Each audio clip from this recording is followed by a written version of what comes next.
गरीब की शादी। शशि की सौतेली माँ ने उसकी शादी की तो बड़े घर में, लेकिन पति कोई काम न करता। आप ससुर जी के साथ काम पर क्यों नहीं जाते? हाँ जाऊंगा, लेकिन कल से। आज जरा मैं दोस्तों के साथ घूमने जा रहा हूँ। शशि के दो बच्चे होते हैं, लेकिन रमेश का हाल वैसा का वैसा ही रहता है। एक दिन, सुनिए ना, बच्चा रो रहा है, इसके दूध के लिए पैसे नहीं है। अरे तो पिताजी से ले लो ना। क्यों? अगर आप में कमाने की क्षमता नहीं थी तो शादी क्यों की? तभी घर आई बड़ी ननद बोल पड़ती है। आहा हा हा, तुम्हारी माँ को साफ साफ कह दिया था कि लड़का ना कमाता है ना कभी कमाएगा। हम चार चार बहनें हैं इसका ख्याल रखने के लिए, और पिताजी का इतना सारा पैसा, तुम्हें किस चीज की कमी रखी है? लेकिन थोड़े ही सालों में तकदीर बदल जाती है। शशि का ससुराल गरीब हो जाता है। सब बिकने के बाद शशि अपने पति, बच्चे और सास के साथ किराए के मकान में आ जाती है। मैं कोई नौकरी करना चाहती हूँ दीदी। अरे इतने बड़े घर की बहू थी शशि, तुम नौकरी करोगी? नहीं नहीं नहीं नहीं। नहीं करूंगी तो घर कैसे चलेगा? बच्चों को भी तो पालना है ना। तभी शशि का भाई आ जाता है। शशि, ये ले राशन का सामान, किसी भी तरह की कोई भी जरूरत हो तो बताना। भाई, अब मैं नौकरी करूंगी। देख बहन, वैसे तो मैं तेरे साथ हूं, लेकिन हाँ, मैं ये भी चाहता हूं कि तू अपने पैरों पर खड़ी हो जा। शशि को एक प्ले स्कूल में छोटे बच्चों को संभालने की नौकरी मिल जाती है।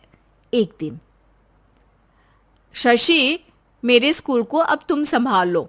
मैं कुछ दिनों के लिए अपने बेटे के पास जा रही हूं। लेकिन प्ले स्कूल अकेले मैंने कभी नहीं संभाला है। अब ये सब मैं नहीं जानती। इतने महीनों में तूने जो देखा, बस पूरे आत्मविश्वास के साथ उसे करना। शशि नीलम के जाने के बाद पूरे 1 महीने उसका स्कूल अकेले संभालती है, और फिर एक दिन आता है जब वो अपना खुद का स्कूल भी खोल लेती है। वाह शशि, तुमने आज मेरा सर गर्व से ऊंचा कर दिया। तुम्हारा यही आत्मविश्वास तुम्हें बहुत आगे ले जाएगा। नीलम, बहुत आगे जाने की चाह नहीं है, बस ये छोटा सा स्कूल मेरे बच्चों की अच्छी शिक्षा में मेरी मदद करे, यही मैं चाहती हूँ।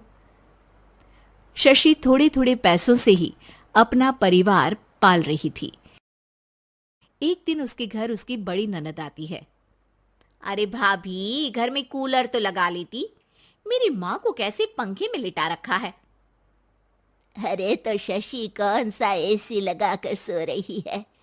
वो भी तो यहीं रहती है ना मेरे पास।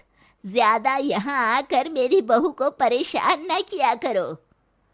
हाँ हाँ, मुझे भी शौक नहीं है इस छोटे से घर में आने का। मैं तो बस ये बोलने आई थी कि मेरे बेटे की शादी है तो ननिहाल का जो नेग होता है वो ले आना। हाँ हाँ, जितना बनेगा कर देंगे, और ना हुआ ना तो वो भी नहीं करेंगे। तभी शशि बोल पड़ती है। अरे नहीं नहीं माँ जी, रीटा घर की बेटी है, उसके ससुराल वाले उससे शादी पर पूछेंगे कि मायके से क्या मिला। रीटा, तुम मुझे सामान की लिस्ट भेज देना, मैं पूरी कोशिश करूंगी कि तुम्हारी हर डिमांड को पूरा करे। अच्छा, मैं खाना लगाती हूँ।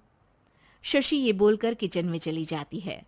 धीरे धीरे कर शशि किसी न किसी तरह अपनी सारी ननदों की डिमांड भी पूरी करती, बच्चों की ख्वाहिशें भी, और उनकी पढ़ाई के लिए पैसे जोड़ती। एक दिन जब शशि का बेटा 12वीं पास करके आता है। माँ, अब तुझे काम करने की जरूरत नहीं है। मैं अब कोई ना कोई नौकरी करके पढ़ाई भी साथ कर लिया करूंगा। शशि को लगता है कि बेटा और आगे पढ़ाई करे, लेकिन वक्त की मार के कारण वो बेटे को काम के लिए हाँ कर देती है। अब बेटा एक बैंक में चपरासी बन जाता है। लड़का देखने में तो बड़ा अच्छा है, अंग्रेजी भी पटर पटर बोलता है, फिर चपरासी क्यों? लड़का सारी बात मैनेजर को बता देता है। अच्छा, तो मैं तुझे एक मौका देता हूँ। तू यहाँ रहकर दूसरे डिपार्टमेंट का भी काम सीख। अगर तू किसी एक का भी काम अच्छे से सीख गया तो मैं तुझे यहाँ टेबल चेयर में बैठने वाली नौकरी दे दूंगा। लेकिन एक दिन शशि की ननद उसे फोन करती है। अरे भाभी, देखो मायका तो मेरा तुम लोगों से ही है। मैंने आपके बेटे और मेरे भतीजे प्रदीप के लिए यहाँ एक नौकरी देखी है, पूरे 5,000 मिलेंगे। वैसे करता ही क्या है, चपरासी ही तो है ना। कोई बात नहीं रीटा, मैं उसे इस शहर के बाहर नहीं भेजना चाहती हूँ। बाकी वो शाम को आएगा तो मैं पूछ लेती हूँ। वहीं प्रदीप मैनेजर की बात से खुश हो जाता है और मैनेजर के काम पर ही नजर रखने लगता है। वो उनकी तरह के पेपर पढ़ता, काम करता और आने वाले लोगों की बातें सुनता।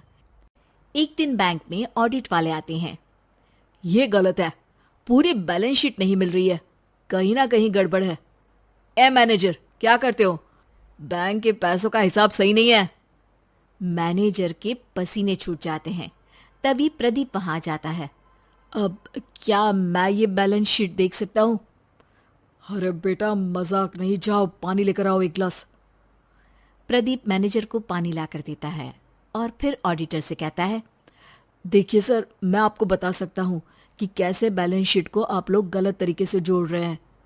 ऐसा बोलकर प्रदीप एक एक कर सारे डाउट क्लियर कर देता है। अरे हाँ, ये तो पॉइंट हमने देखे ही नहीं थे। गुड, कौन है ये बच्चा? तभी मैनेजर बोल पड़ता है, अब हमारे यहाँ अकाउंट में नया आया है। ऑडिटर के जाने के बाद, वाह प्रदीप, आज तो तुमने मेरी नौकरी बचा ली। और आपने भी तो मेरी नई नौकरी लगा दी, अकाउंटेंट की। बस फिर क्या था, प्रदीप ने एक बार जो सफलता की सीढ़ी चढ़ी, बस चढ़ता ही चला जाता है। फिर एक दिन शशि की ननद, अरे भाभी कैसी हो? घर को तो बड़ा ही सुंदर चमका रखा है। अरे बेटी, कैसे आना हुआ? तू तो इस छोटे से घर में आना भी नहीं चाहती थी, कोई खास काम है क्या? अब हाँ, वो माँ, मेरा जो मजला बेटा है ना, वो अकाउंट से पढ़ाई कर रहा है, तो प्रदीप से बोलकर उसकी भी कहीं अच्छी नौकरी लगा दो ना। सास और शशि समझ जाते हैं कि कैसे पैसे आते ही लोगों के बात करने के तरीके से लेकर रिश्ते निभाने तक में बदलाव आ जाता है।